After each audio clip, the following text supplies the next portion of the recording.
आम आदमी party AAP के वरिष्ठ नेता और पूर्व पीडब्ल्यूडी मंत्री सत्येंद्र जैन की मुश्किलें बढ़ती नजर आ रही हैं। एंटी करप्शन ब्यूरो ने उनके खिलाफ 571 करोड़ रुपए के सीसीटीवी प्रोजेक्ट में 7 करोड़ रुपए की रिश्वत लेने के आरोप में एफआईआर दर्ज कर ली है। आम आदमी पार्टी, जो खुद को ईमानदारी की मिसाल बताती है, उसके ही पूर्व मंत्री पर इतने बड़े भ्रष्टाचार के आरोप लगना गंभीर सवाल खड़े करता है। आखिर क्या है पूरा मामला? रिश्वत कैसे दी गई और अब सत्येंद्र जैन पर क्या कार्रवाई हो सकती है? आइए समझते हैं कैसे सामने आया घोटाला।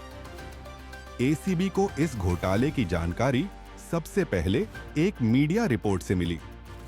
रिपोर्ट में दावा किया गया था कि दिल्ली सरकार ने 2017 में 70 विधानसभा सीटों पर 1.4 लाख सीसीटीवी कैमरे लगाने के लिए 571 करोड़ रुपए का ठेका भारत इलेक्ट्रॉनिक्स लिमिटेड बीईएल को दिया था। लेकिन बीईएल कैमरे समय पर इंस्टॉल नहीं कर पाई, जिस पर दिल्ली सरकार ने कंपनी पर 16 करोड़ रुपए का जुर्माना लगाया।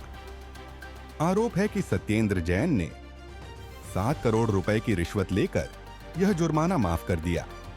एसीबी ने जब जांच शुरू की तो बीईएल के एक अधिकारी ने इस घोटाले की पुष्टि की। इसके बाद एसीबी ने पीडब्ल्यूडी और बीईएल से जरूरी दस्तावेज जब्त कर लिए। कैसे हुआ रिश्वत का लेन देन? शिकायतकर्ता के मुताबिक यह रिश्वत अलग अलग ठेकेदारों के जरिए दी गई। इन ठेकेदारों को बीईएल से नए सीसीटीवी कैमरों का ऑन ऑर्डर दिलवाया गया और उनके ऑन ऑर्डर वैल्यू को जानबूझकर बढ़ा दिया गया। यानी जनता की जेब से निकले पैसे से बीईएल को जरूरत से ज्यादा भुगतान किया गया और इसी बढ़ी हुई रकम से 7 करोड़ रुपए की रिश्वत दी गई।